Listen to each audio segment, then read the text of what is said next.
மற்றவர்களுடைய தவறு நிமித்தம் இறுதியில் நொறுக்கப்பட்ட நிலையில் இருக்கிறோமா?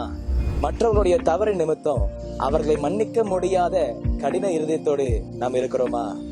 நம்முடைய வாழ்க்கையில ஏன் இந்த பலவீனம், ஏன் இந்த சுகவீனம், ஏன் இந்த பிரச்சனை என்ற அறியாத நிலையில வாழ்ந்து கொண்டிருக்கிறோமா?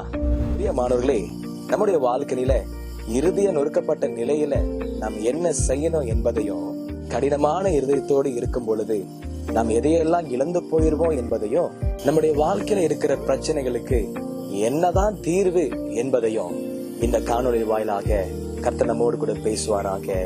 God bless you.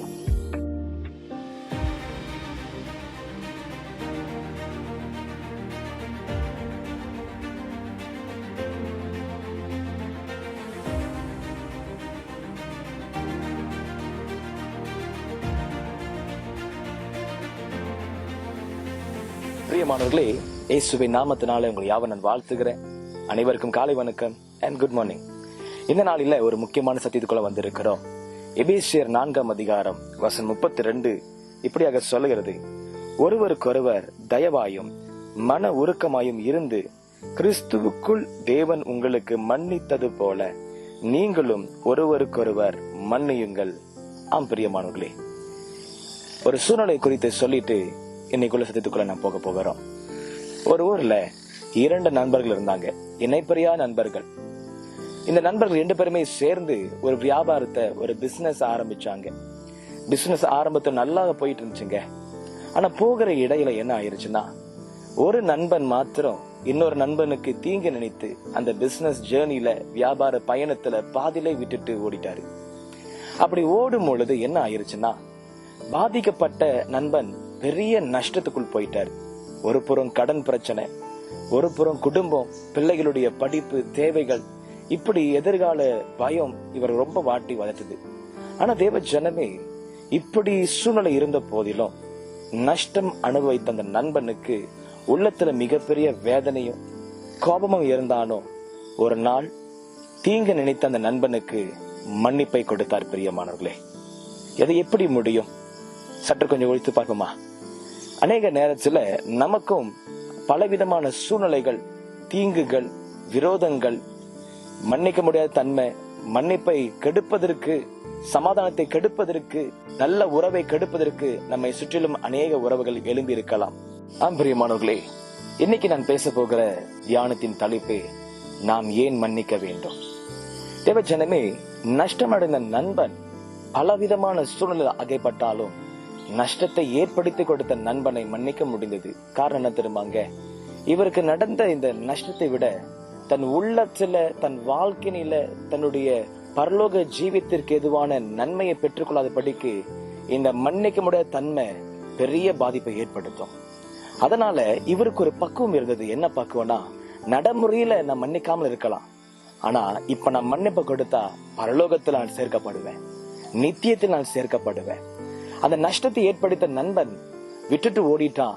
பல தீமைக்குள்ளாக இந்த நல்ல நண்பனை விட்டுட்டு போயிட்டான். ஆனா பிரியமானவர்களே, இவருக்கு கொஞ்ச நாள் தான் கோபம் இருந்தது. அந்த கொஞ்ச நாள் எதுக்கு தெரியுமாங்க? தன் இருதயத்தை பக்குவப்படுத்த, தன் இருதயத்தை இன்னும் மன்னிப்பதற்கு ஏற்படுத்த. ஆம் பிரியமானவர்களே, தேவன் நம் ஒருவருக்கொருவரை மன்னிப்பதற்கு இந்த காலை வேளையில நம்மை அழைக்கிறார். ஆம் பிரியமானவர்களே, இந்த பூமியில நமக்கு அநேகர் தீங்கு நினைக்கலாம், பண நஷ்டம் ஏற்படுத்தி வைக்கலாம், நண்பர்கள் மத்தியில நல்ல உறவு, நல்ல ஆரோக்கியம் இல்லாத வாழ்க்கை, இப்படி பலவிதமான தீமையை நமக்கு உண்டாக்கலாம். இதனால் நமக்கு பலவிதமான சோர்வுகள் ஏற்படலாம், மனதிற்கு சஞ்சலத்தை ஏற்படலாம். ஆனா பிரியமானவர்களே, இந்த சூழ்நிலை ஒரு நாள் நிச்சயம் மாறும். ஆனா கர்த்தர் ஏன் நம்மை மன்னிக்க சொல்றாருன்னா, நாம் பரலோக சுதந்திரவாளியாக இருக்கிறோம், நம் பரலோகத்துக்கு என்று உருவாக்கப்பட்டிருக்கிறோம், நாம் தேவனுடைய பிள்ளைகள் என்று சொல்லி அழைக்கப்பட்டிருக்கிறோம். தேவனே நம்மை என் நாமம் தரிக்கப்பட்ட என் ஜனங்கள் என்று சொல்லி நம்மை அழைத்திருக்கிறாரே. அந்த அழைப்புக்கு மிகவும் முக்கியமான ஒரு நல்ல ஒரு பண்பு என்னன்னா, நாம் ஒருவருக்கொருவர் மன்னிக்க வேண்டும். தேவனுக்குரியவர்கள், பரலோகத்துக்குரியவர்கள் மன்னிப்பை கொடுத்து மன்னிப்பை பெற்றுக்கொள்ள இருக்க வேண்டும். அதனாலதான் அப்போஸ்தலனாகிய பவுல் எபேசு சபைக்கு தீவிரமாய் இந்த வசனத்தை எழுதுகிறார். ஒருவருக்கொருவர் மன்னியுங்கள், தேவன் உங்களுக்கு மன்னித்தது போல நீங்களும் ஒருவருக்கொருவர் மன்னியுங்கள் என்று சொல்லி. தேவ ஜனமே, இந்த பூமியில நம்ம என்னென்னலாம் இழந்து போயிருக்கிறோம், அதனால் என்னென்ன விளைவுகள் ஏற்பட்டிருக்கு. இது அநேக ஜனங்க இன்றைய நாட்களில பலவிதமான கசப்புக்குள்ளாக, வெறுப்பு உணர்வுக்குள்ளாக, ஒரு பழி வாங்கும் உணர்வுக்குள்ளாக, நான் எப்படி அனுபவித்தனோ அதை விட ஒரு 2 மடங்கு 3 மடங்கு நான் திருப்பி பழி வாங்கியே ஆவே என்று சொல்லி நாம் இருந்து கொண்டிருக்கிறோமா? தேவ ஜனமே, மன்னிப்பை கொடுப்பதற்கு கர்த்தர் நம்மை அழைக்கிறார். காரணம் என்ன தெரியுமாங்க? இந்த மன்னிப்பு தான் நம்ம இன்னும் நல்ல ஒரு ஆசீர்வாதங்களுக்குள்ளாய் கடந்து செல்ல வைக்கும். இன்னைக்கு அநேகர் மன்னிக்காதனால என்ன நடக்குதுன்னா, வாழ்க்கையில அடுத்த கட்டத்துக்கு போக முடியல. மன்னிக்காதனால என்ன நடக்குதுன்னா, சரீரத்திலும் வியாதி நீங்க மாட்டுதுங்க. மன்னிக்காதனால சாபத்தின் இருள் நம்மை சூழ்கிறது. மன்னிக்காதனால பிசாசின் கிரியைகள் நம்முடைய வாழ்க்கையில அதிகமா எழும்புகிறது. ஆனா தேவன் மன்னியாம தன்மைக்கு நம்ம ஏற்படுத்தவே இல்லை. தேவன் பிசாசின் கிரியைகளுக்கு மாட்டுவதற்கு, சிக்குண்டு போவதற்கு நம்மை உருவாக்கவே இல்லை. தேவன் நமக்கு மன்னிப்பை கொடுத்து நம் நல்ல ஆவிக்குரிய விடுதலையோடு வாழ்வதற்கு உங்களையும் என்னையும் அழைத்திருக்கிறார். ராமேன் சொல்லுவோமா? தேவ ஜனமே, இன்று இந்த காலை வேளையில மன்னிப்பை கொடுப்பதற்கு தேவ ஆவியானவர் நம்முடைய உள்ளத்தை எழுப்புகிறார். பிரியமானவர்களே, இந்த மன்னிக்காம வாழ்றதுனால நமக்கு நாமே நஷ்டத்தை ஏற்படுத்திக் கொள்ளுகிறோம். இந்த கசப்பு உணர்வு நம்முடைய உள்ளத்துல அதிகமா இருக்கும் பொழுது என்ன நடக்குதுன்னா, நமக்கு நாமே ஒரு விதமான கஷ்டத்தையும் வேதனையும் கொண்டு வந்து தினமும், நான் சொல்லுகிறது எவ்ரிடே, தினமும் நம்முடைய உள்ளத்தை நாமே நாம் சஞ்சலப்படுத்திக் கொண்டிருக்கிறோம். இந்த மன்னிக்க முடியாத தன்மையும் சஞ்சலத்தினுடைய ஆட்சி நம்முடைய உள்ளத்துல நிறையும் பொழுது தேவ ஆவியானவர் நம்முடைய வாழ்க்கையில வைத்திருக்கிற திட்டங்கள், தேவனுடைய சித்தத்தை அதன் நடைமுறை வாழ்க்கை கொண்டு வர தடையாக இருக்கிறது. பிரியமானவர்களே, நம்முடைய வாழ்க்கையில சுகவீனம் நீங்கி, பலவீனம் நீங்கி, எதிர்கால பயத்தை நீங்கி நல்ல ஒரு சமாதானம் உள்ள வாழ்க்கை வாழ்வதற்கு தேவனே பிரியப்படுகிறார். நம் மன்னிப்பை ஏற்படுத்தும் பொழுது நம் மன அமைதியை பெற்றுக் கொள்ளுகிறோம். நம் மன்னிப்பை ஏற்படுத்தும் பொழுது தேவனுடைய கிருபையை நாம் இன்னும் அதிகமாய் பெற்றுக் கொள்ளுகிறோம்.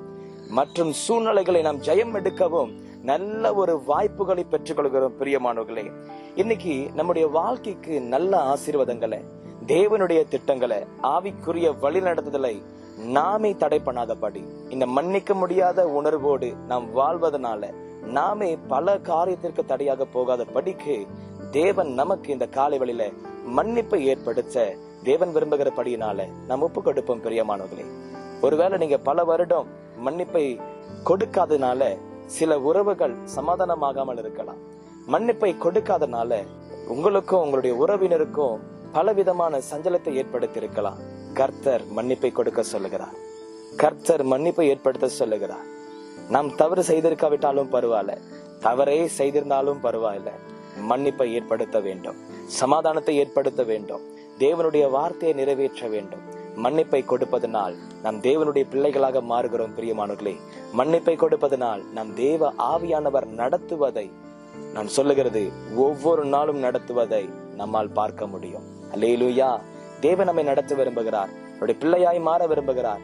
நம்ம எதிர்காலத்தின் நிச்சயத்தை கொடுக்க விரும்புகிறார். அவருடைய திட்டத்தை நம்முடைய வாழ்க்கையில செயல்படுத்த விரும்புகிறார். அதற்கு என்னங்க தடை? நம் மன்னிக்காமல் இருந்தோம்னா அதுதான் பெரிய தடை. நம்ம நினைக்கலாம், நான் தவறே செய்யலன்னு. இட்ஸ் ஓகே, பரவாயில்ல, மன்னிப்போம். தேவ ராஜ்யத்தை நம்முடைய வாழ்க்கையில, தேவ சித்தத்தை நம்முடைய வாழ்க்கையில கட்டுவதற்கு நாம் தேவனுக்கு கீழ்ப்படிந்து நடக்கும் பொழுது நிச்சயமாய் தேவனுடைய ஆசீர்வாதம் நிறைவேறும். நாம் ஜெபிக்கலாம். நல்ல ஆண்டவர், இந்த காலை வேளையில எங்கள் இருதயத்தை நமக்கு நேராக நாங்கள் ஒப்பு கொண்டிருக்கிறோம். பல வருடமாக காலமாக நாங்கள் மன்னிக்காமல் இருந்ததும்னா எங்களை மன்னியும். ஒரு மன்னிப்பு உணர்வை எங்களுக்கு தாரும். மற்றவர்களை மன்னிக்க, எங்களை காயப்படுத்தின, வேதனைப்படுத்தின ஒவ்வொருத்தரையும் நாங்கள் மன்னிக்க ஆவியானவர் எங்களுக்கு உதவி செய்யும்.